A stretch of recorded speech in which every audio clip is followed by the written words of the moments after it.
الحمد لله نحمده ونستعينه ونستغفره ونؤمن به ونتوكل عليه ونعوذ بالله من شرور أنفسنا ومن سيئات أعمالنا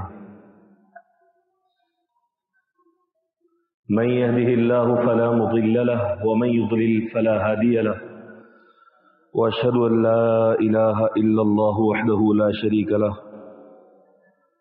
وأشهد أن سيدنا ومولانا محمدا عبده ورسوله أرسله الله تعالى إلى كافة الناس بشيرا ونذيرا وداعيا إلى الله بإذنه وسراجا منيرا.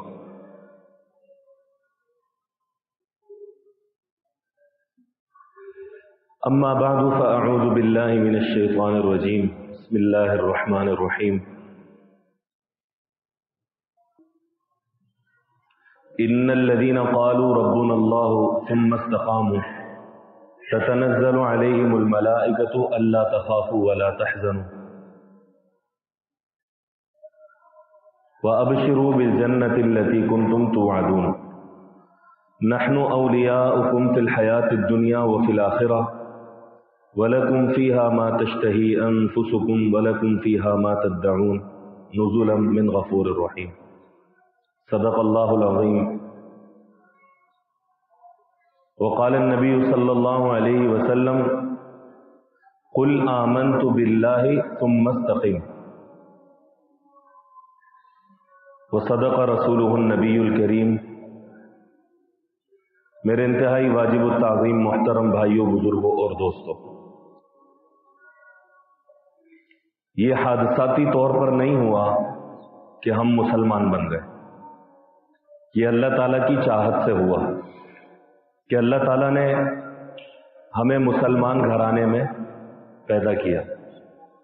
یہ کوئی حادثہ نہیں ہوا تھا کہ ہم کسی مسلمان ماں کی گود میں پیدا ہو گئے. یہ اللہ تعالیٰ کی چاہت سے ہوا ہے، اور اس بات پر ہمیں اللہ تعالیٰ کا شکر ادا کرنا چاہیے.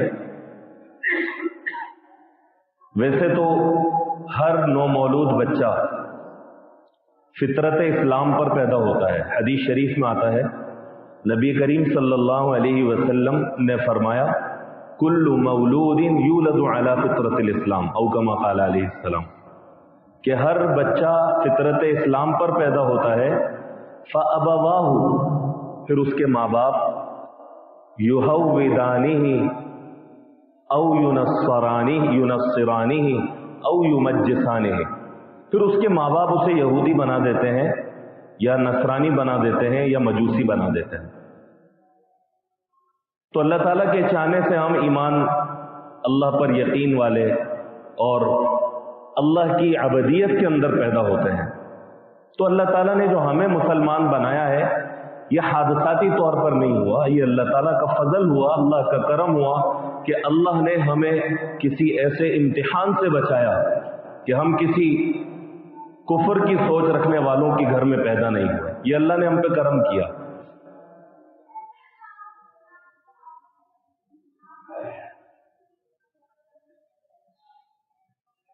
ایک صحابی رسول مفہوم حدیث ہے، وہ نبی کریم صلی اللہ علیہ وسلم کے پاس تشریف لائے اور فرمانے لگے کہ یا رسول اللہ، کوئی ایسی چیز بتائیں کہ بس آخری چیز جس کو ہماری زبان میں کہا جاتا ہے کہ بس میں اس پہ ڈٹ جاؤں.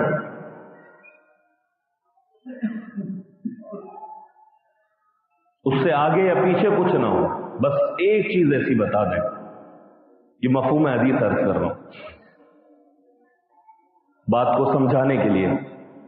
تو نبی کریم صلی اللہ علیہ وسلم نے فرمایا کہ قل آمنت باللہ ثم استقم، تم یہ کہو کہ میں اللہ پر ایمان لایا ہوں، پھر اس پر ڈٹ جاؤ.